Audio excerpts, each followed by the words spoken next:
At 15:38, 3:38 p.m. on Friday, February 27th, received the final go order from President Trump. The president directed, and I quote, "Operation Epic Fury is approved.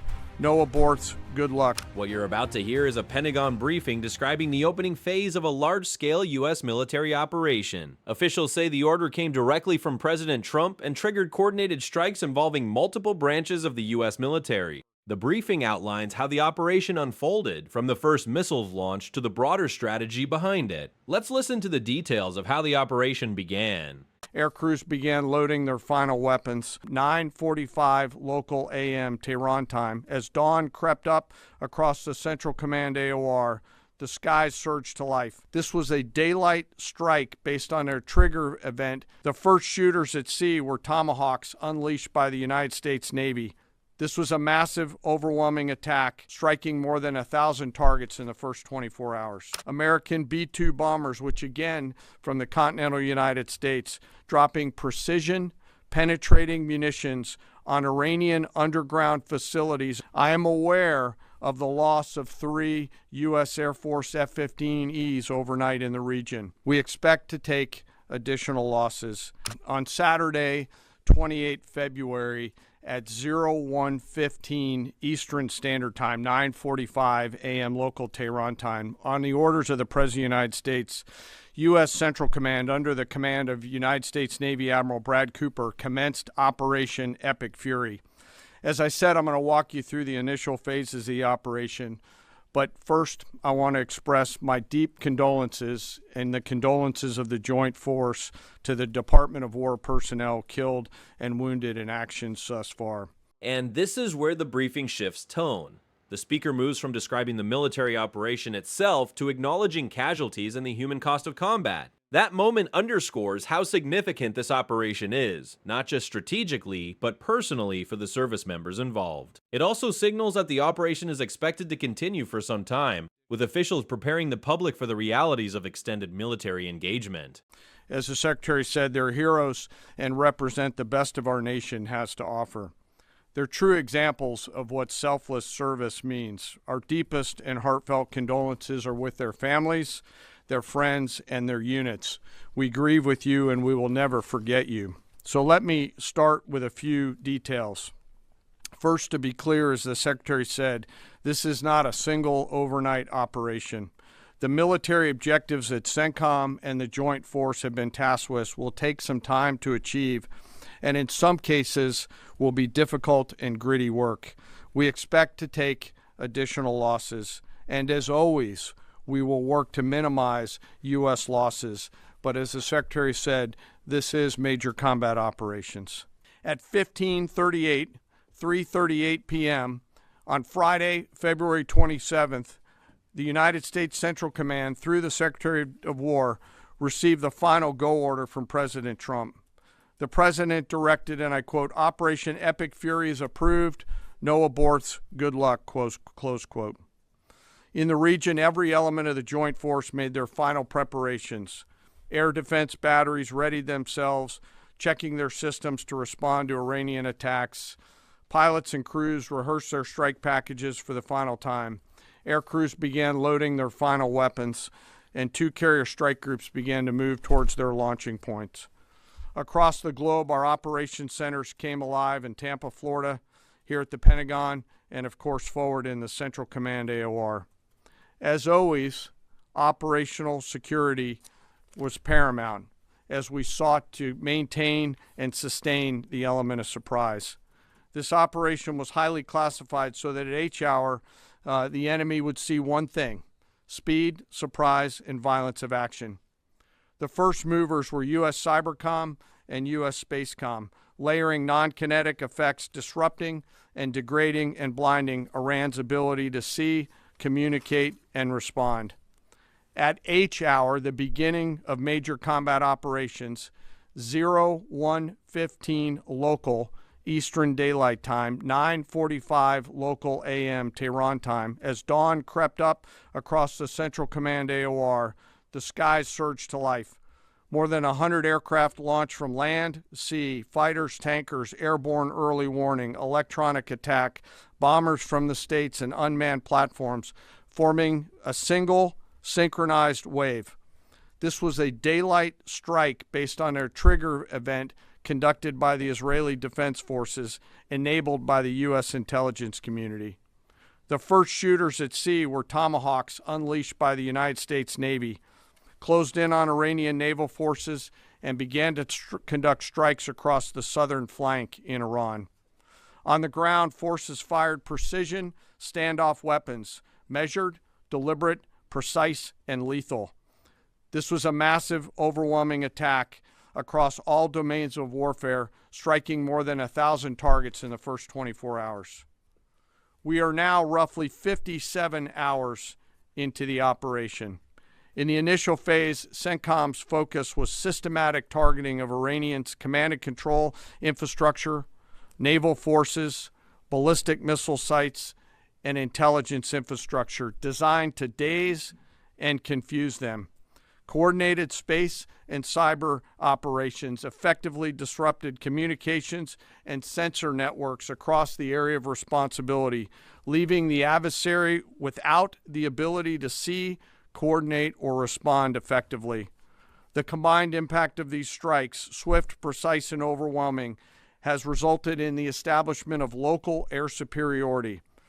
This air superiority will not only enhance the protection of our forces, but also allow them to continue the work over Iran. Over the course of the last 2 days, the Joint Force has launched hundreds of missions from land and sea and delivered tens of thousands of pieces of ordnance. The effort continues to scale. This included American B-2 bombers, which again, similar to Midnight Hammer, flew a 37-hour round-trip sortie from the continental United States, dropping precision, penetrating munitions on Iranian underground facilities across the southern flank and slightly deeper. Additionally, Israel has separately executed hundreds of sorties against hundreds of targets.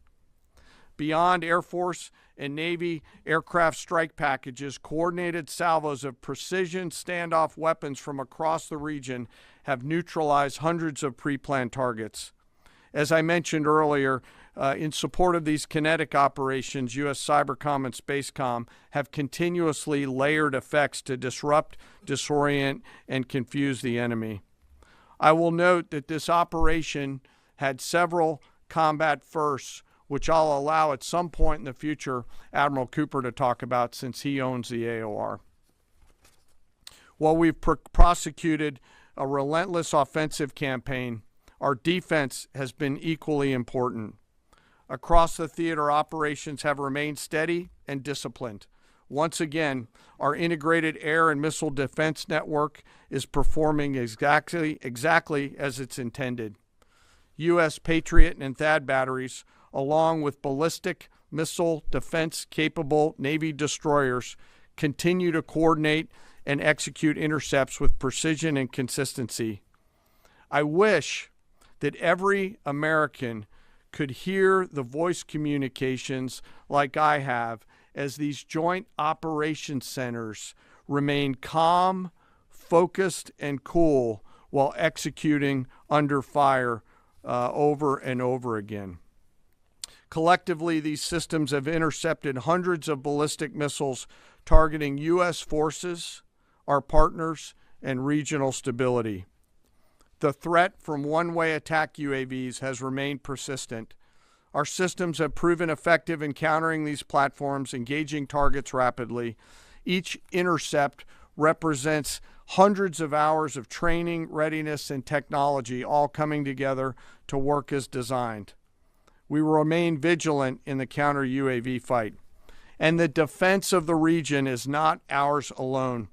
As the threat grew, our partners surged in beside us.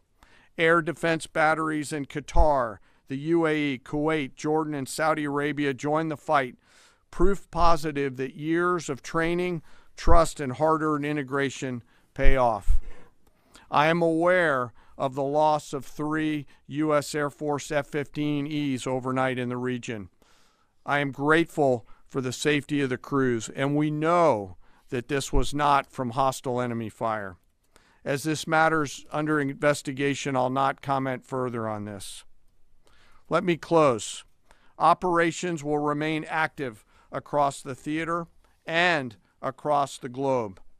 The U.S. forces are postured not only to maintain pressure, but to respond and adapt as required. Operation Epic Fury stands as a reminder of what the United States military uniquely delivers: the ability to project power on a global scale with speed, surprise, precision, and overwhelming force when and where our nation requires it. What we've demonstrated over the past several days reflects years of investment in readiness, joint integration, and professionalism of the Joint Force. As major combat operations continue across CENTCOM, we remain engaged globally. America's Joint Force retains the credibility, capacity, and flexibility to respond to any contingency anywhere in the world at any time. To those who would test our resolve or threaten the United States, our allies, or our interests, understand clearly we can reach you, we can sustain the fight, and we can scale the fight, and we will prevail. To the American people, your Joint Force remains steady, frosty, calm, and focused. Your service members are trained, disciplined, and determined. We understand the risks of this mission and the weight of the responsibility that we carry. We also recognize that our families also shoulder the burden at home.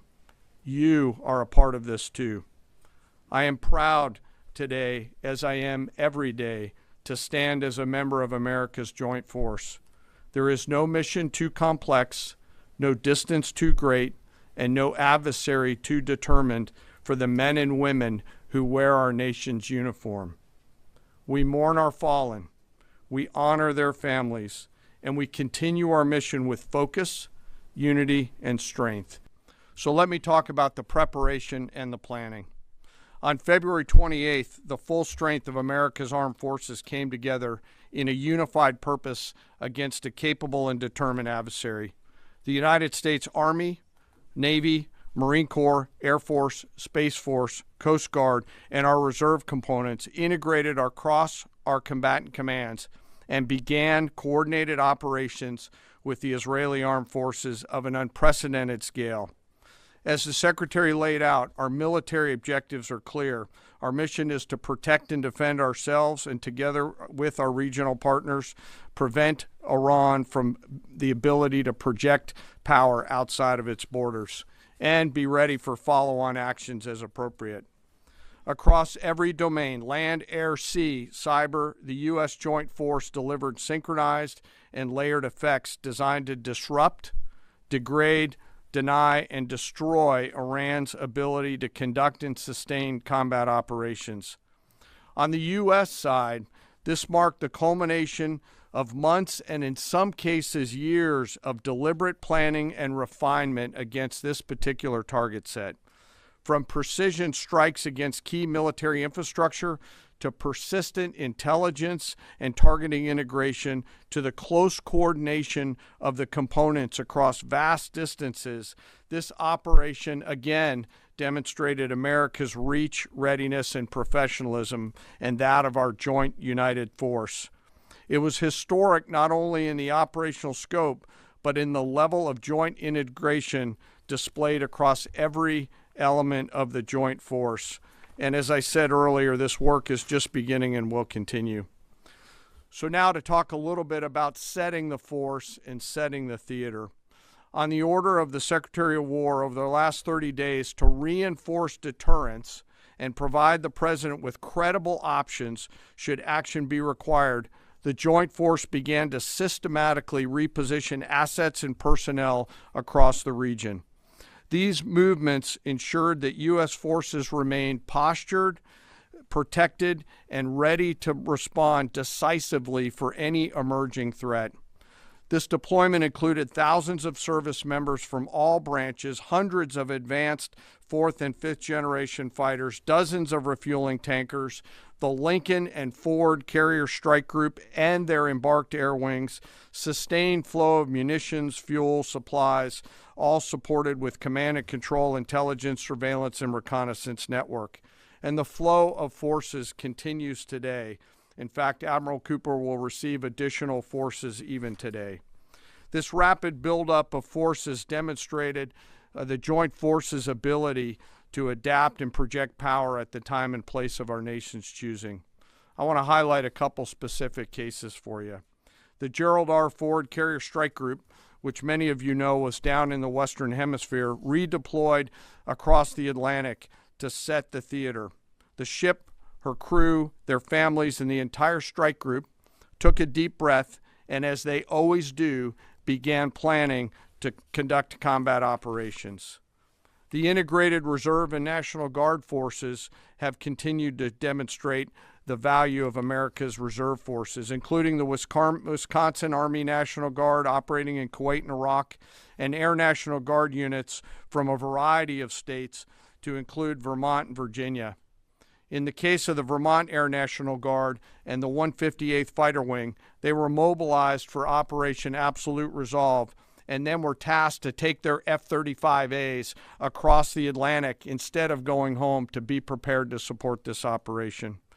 The same is with our Air National Guard and Air Force Reserve Command tanker and mobility forces, who stepped right out of their civilian jobs to deploy and to protect the region. Lastly, I want to highlight the unsung heroes of warfare, our American logisticians and sustainment force, those who quietly work every day behind the scenes to project and sustain America's combat power. Our leaders from World War II were right when they said professionals do logistics. As regional tensions rose, the Joint Force elevated our force protection measures on the order of the Secretary and repositioned discreetly civilians and non-essential personnel designed to ensure the safety and security of our joint force. By the time operations began, only essential forces remained on our bases and in theater, all ready, capable to respond. So now let me move to H hour. And this is where the briefing shifts tone. The speaker moves from describing the military operation itself to acknowledging casualties and the human cost of combat. That moment underscores how significant this operation is, not just strategically, but personally for the service members involved. It also signals that the operation is expected to continue for some time, with officials preparing the public for the realities of extended military engagement.